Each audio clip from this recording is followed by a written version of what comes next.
الحمد لله وحده والصلاة والسلام على من لا نبي بعده وعلى آله وصحبه وسلم تسليما كثيرا كثيرا أما بعد فأعوذ بالله من الشيطان الرجيم بسم الله الرحمن الرحيم إن الله اشترى من المؤمنين أنفسهم وأموالهم بأن لهم الجنة يقاتلون في سبيل الله فيقتلون ويقتلون وعدا عليه حقا في التوراة والإنجيل والقرآن ومن أوفى بعهده من الله فاستبشروا ببيعكم الذي بايعتم به وذلك هو الفوز العظيم. میرے معزز رفقا اور میرے ہمدرد علماء،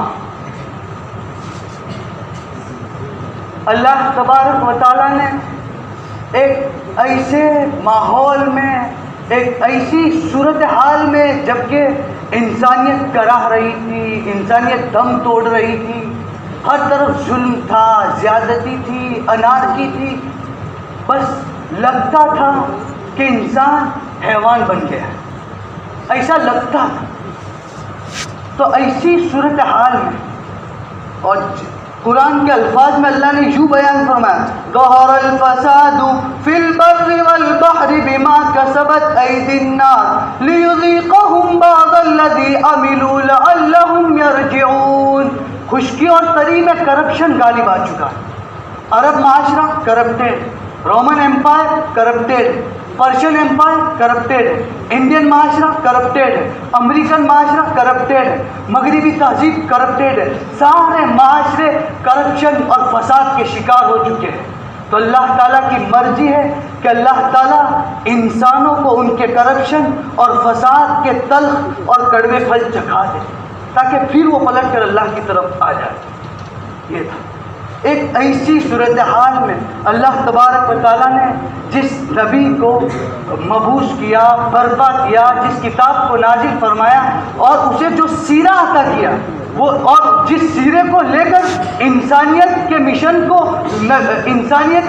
کو لے کر نبی کو آگے بڑھنا تھا، منزل کی طرف بڑھتے چلے جانا تھا، وہ سیرہ یہ تھا: بسم اللہ الرحمن الرحیم اقرأ باسم ربک الذی خلق خلق الانسان من علق اقرأ وربک الاکرم الذی علم بالقلم علم الانسان ما لم یعلم. پڑھو اپنے پروردگار کے نام سے، اس کے اسماء حسنہ اور اس کی صفات علیٰ کو سامنے رکھتے ہوئے. پڑھو اس پروردگار کے نام سے جس نے انسان کو جمے ہوئے خون کے لوتھڑے سے پیدا کیا. اور پڑھو وہ تمہارا پروردگار بہت زیادہ بخشنے والا اور مہربان ہے.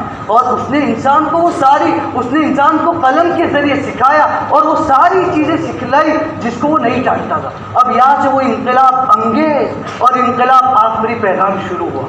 یہاں سے علم الانسان ما لم یعلم اقرأ وربک الاکرم الذی علم بالقلم علم الانسان ما لم یعلم. یہاں سے وہ انقلاب انگیز اور انقلاب آخری پیغام شروع ہوا جس کے ذریعے معاشرے کی اصلاح ہوتی تھی.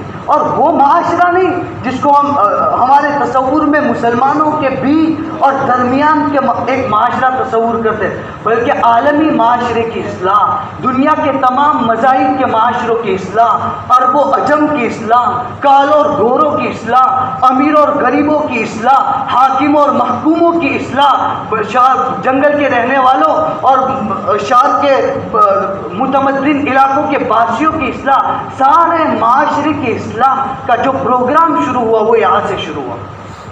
اور کیا فرمایا؟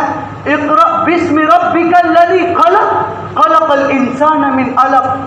یہاں سے یعنی صفت تخلیق کا ذکر نہیں، اللہ کی صفت تخلیق کہ کیا پڑھے. اقرأ کل مخلوق یعنی مفعول اقرأ کا ذکر نہیں ہے کہ کیا پڑھا جائے. اقرأ کل مخلوق، حیوانات کو پڑھو، جمادات کو پڑھو، سیاروں کو پڑھو، کہکشاؤں کو پڑھو، ہر وہ چیز پڑھو جس کو پڑھ کر اور جس کو سمجھتے ہوئے تم ہم تک رسائی حاصل کر سکو اور معرفت حاصل کر سکو. ہر وہ چیز پڑھو، مطلق ضمن کہہ دیا گیا. اب یہ ہے مشن اور اس سرے کے ساتھ حضور پاک علیہ السلام کی بعثت ہوئی اور آپ کو برپا کیا اور اسی پر ساری شریعت مطہرہ کا قیام تھا. پھر فرمایا ثم جعلناک علی شریعۃ من الامر فاتبعها ولا تتبع اهواء الذین لا يعلمون. احکامات دیے گئے، ضابطے دیے گئے، شریعت نازل کر دی گئی، اعلان بھی کر دیا گیا الیوم اکملت لکم دینکم واتممت علیکم نعمتی ورضیت لکم الاسلام دینا. پھر معاہدہ بھی کیا گیا پورے شعور کے ساتھ، پوری بیداری کے ساتھ، پوری بصیرت کے ساتھ. اور میں یہاں جو کھڑا ہوں پوری بصیرت کے ساتھ کھڑا ہوں اور پورے شعور کے ساتھ دعوت دے رہا ہوں، گائی ہوں، اللہ کی طرف لوگوں کو بلا رہا ہوں. قل ھذہ سبیلی ادعو الی اللہ علی بصیرۃ انا ومن اتبعنی. ڈنکے کی چوٹ پر یہ پیغام لے کر آگے بڑھنا تھا، ڈنکے کی چوٹ پر، اور لوگوں کو کہنا تھا قل ھذہ سبیلی ادعو الی اللہ علی بصیرۃ انا ومن اتبعنی، کہ میں پوری روشنی میں کھڑا ہوں، بصیرت کے ساتھ، شعور کے ساتھ، اور آپ لوگوں کو اللہ کی طرف بلا رہا ہوں. یہ تھا وہ پیغام. پچھلے پیر کے دن میں نے تقریر میں وہ پیش کیا، وہ مواد جو بعثت کا مقصد تھا.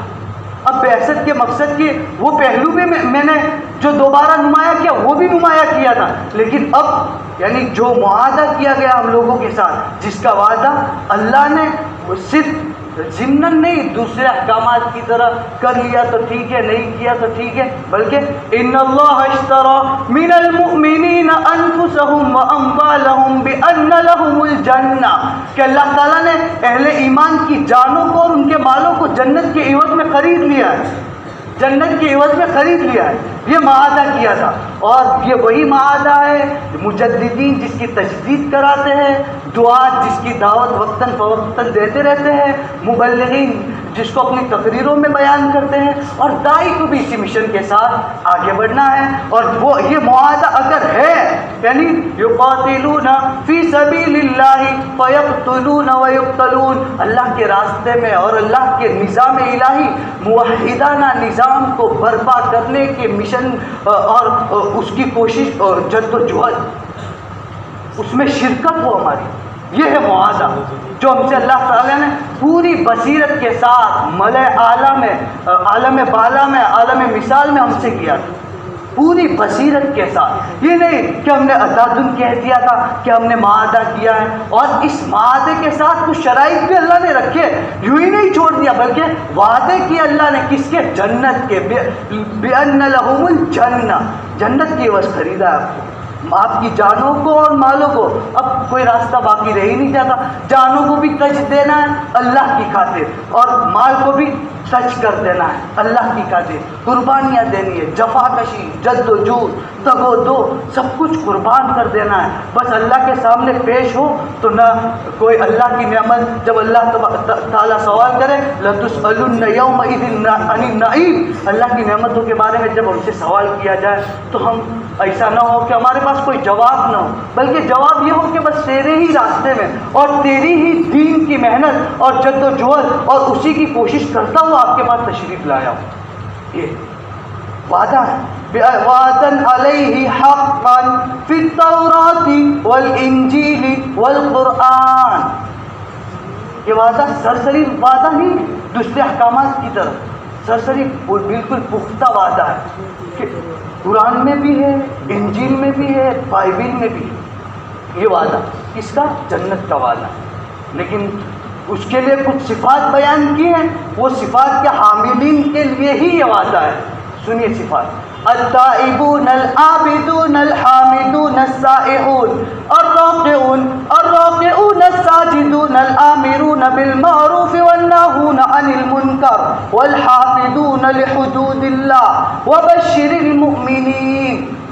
توبہ کرنے والے ہیں، اللہ کی طرف پلٹنے والے ہیں، رجوع کرنے والے ہیں، اللہ کے راستے میں عبادت کرنے والے ہیں، اللہ کے راستے میں سفر کرنے والے ہیں، رکوع کرنے والے ہیں، سجدے کرنے والے ہیں، اللہ کے بھلائیوں کا حکم کرنے والے ہیں، منکرات سے روکنے والے ہیں، اور اللہ کی شریعت کے حدود کی حفاظت کرنے والے ہیں۔ پھر کیا فرمایا؟ ایسے اہل ایمان کو بشارت دے دو، خوشخبری دے دو ان کو۔ کس چیز کی؟ جنت کی خوشخبری۔ اور یہ خوشخبری صرف ان صحابہ پر منحصر نہیں ہے، کہ جن کو حضور پاک علیہ السلام یعنی زبان نبوت سے جن کو مبشر بالجنہ قرار دے دیا گیا، یعنی جنت کی بشارت معلوم تو ہے نا، وہ 10 صحابہ جنہیں حضور پاک علیہ السلام نے اپنی زبان مبارکہ سے دنیا میں جنت کی بشارت سنائی۔ لیکن یہاں وَبَشِّرِ الْمُؤْمِنِينَ، ایسے اہل ایمان کو جنت کی بشارت دے دو، خوشخبری دے دو۔ یار مجھے بھی نبی کو تھا، ابو بکر صدیق کو تھا، عمر فاروق کو تھا، عثمان ابن عفان کو تھا، علی ابن ابی طالب کو یہ حق تھا، اور امت کے دعا اور مجددین اور مبلغین کو تھا۔ تو داعی ہونے کی حیثیت سے مجھے بھی یہ حق ہے کہ میں ایسے اہل ایمان کو جنت کی بشارت سنا دوں اور خوشخبری دے دوں۔ کن اہل ایمان کو؟ جن کے اندر یہ صفات موجود ہو، التائبون العابدون الحامدون السائحون الی آخری۔ ترجمہ والی قرآن کھولیے گا، تفسیر والی قرآن کھولیے گا، پڑھیے گا کیا معاہدہ ہوا ہے، اور کس بیداری کے ساتھ، کس شعور کے ساتھ اور پوری بصیرت کے ساتھ ہم سے کیا معاہدہ کیا گیا۔ یہ کھولیے گا ترجمہ والی قرآن۔ بس میں زیادہ وقت نہیں لینا چاہتا، لیکن مجھے ڈر لگتا ہے کہ اگر ہم نے صحیح معنی میں اس مشن کو پورا نہیں کیا، جس مشن کے ساتھ، جس معاہدے کے ساتھ، اگر ہم نے اس معاہدے کے ساتھ کتربیت کی، اس میں افراط اور تفریط سے کام لیا، تو بس ڈر لگتا ہے جیسے بنی اسرائیل سے اللہ گرج کر کہہ رہے تھے، افتؤمنون ببعض الکتاب وتکفرون ببعض فما جزاء من یفعل ذلك منکم الا خزی فی الحیاۃ الدنیا ویوم القیامۃ یردون الى اشد العذاب وما اللہ بغافل عما تعملون۔ کہ کیا تم لوگ اللہ کی کتاب کے بعض حصے پر ایمان لاتے ہو اور بعض حصے کو چھوڑ دیتے ہو؟ تمہارا دل جسے چاہتا ہے تسلیم کر لیتے ہو اور جسے نہیں چاہتا چھوڑ دیتے ہو۔ تو سن لو، اس دنیا میں بھی تمہیں ذلیل ہونا ہے، رسوا ہونا ہے، تمہیں ذلتیں دی جائے گی، مات دی جائے گی، اور آخرت میں سنگین عذاب کا انتظام۔ تو اللہ تعالیٰ ہم سب کو اپنے ان وعیدوں سے بچائے اور ہم سب کو ان دعات اور مبلغین میں شامل فرمائے کہ کل قیامت کے دن جب اللہ تعالیٰ ہم سے سوال کرے تو ہمارے پاس ایسا نہ ہو کہ جواب نہ ہو، ہم پشیمان نہ ہو، شرمندہ نہ ہو، بلکہ حضور پاک علیہ السلام نے بھی اسی راستے میں محنتیں کی، جد و جہدیں بھی کی، کوششیں بھی کی۔ ہمارے دور حدیث کے علماء جانتے ہیں کہ کس کس مراحل سے، کن کن ادوار سے اور کس صورتحال سے حضور اکرم صلی اللہ علیہ وسلم گزرے ہیں۔ ہماری ابھی وہی صورتیں چل رہی ہیں تفاسیر میں، یاد دلایا گیا، یاد کرو فقر کو، غریبی کو، یتیمی کو، والضحیٰ واللیل اذا سجا ما ودعك ربك وما قلى وللآخرة خير لك من الأولى ولسوف يؤتيك ربك فترضى ألم يجدك يتيما فآوى ووجدك ضالا فهدى ووجدك عائلا فأغنى فأما اليتيم فلا تقهر وأما السائل فلا تنهر وأما بنعمة ربك فحدث۔ اب کوئی کام باقی نہیں رہ گیا، اب فحدث، برملا آنکھیں پکارے حق کہنا ہے، فاصدق بما تؤمر واعرض عن المشرکین۔ اب دیکھنا نہیں کہ جہلا اور جو جاہل لوگ ہیں وہ کیا کہیں گے، ان کی باتوں پر نبی آپ توجہ مت دو، اب برملا آنکھیں پکارے حق کہو، حق علانیہ کہو، خفیہ بھی کہو، ہر جگہ حق بولو، حق کہو، حق کی دعوت دو، حق کے ساتھ رہو، اور یہی لے کر ہمارے پاس آئیے۔ پھر اللہ نے جو جنت کے وعدے کیے ہیں وہ اپنے وعدوں کو پورا فرمائے گا۔ اللہ تعالیٰ ہم سب کو کہنے سننے سے زیادہ عمل کی توفیق عطا فرمائے۔ اب ہم لوگ تیار ہو جائیں اس مشن کی خاطر، اس مشن کی خاطر حضور پاک علیہ السلام نے قربانیاں دی، اور جن کے بارے میں اور جو جدوجہد، میں یہ نہیں کہتا کہ یہ فرض ہے، آپ لوگ اعتراض کریں گے کہ یہ فرض ہے، فرض نہیں ہے، میں جانتا ہوں، لیکن آپ نہیں جانتے کہ اگر اس میں کمی کوتاہی ہے اور اس بنیاد پر ہم لوگ دین کے دائی بننا چھوڑ دیے اور دین کی دعوت دینا چھوڑ دیے تو ڈر ہے افتؤمنون ببعض الکتاب وتکفرون ببعض کا ڈر ہے۔ میں ہی نہیں کہتا ہوں یہ فرض ہے، لیکن آپ سوچیں گے کہ اس میں تو کمیاں ہیں، جہلا ہے، ان پڑھ ہے، اجڑ ہے اور وہ کچھ اصول و ضوابط کو نہیں جانتے۔ یہ کوئی دلیل اور حجت نہیں ہے، مبرہن کوئی بات نہیں ہے۔ اگر آپ دوسری تنظیم قائم کرنے جائیں گے تو ایک مدت لگ جائے گی قائم کرتے کرتے۔ اس لیے طے کرنا ہے کہ انشاءاللہ اسی دعوت کے مشن کے ساتھ جڑے رہیں گے، اسی پر جیے گا موت کی نیند، اسی پر جیے گا اور اسی پر سوئیے گا موت کی نیند۔ اللہ تعالیٰ ہم سب کو اللہ کے راستے پہ نکلنے کی توفیق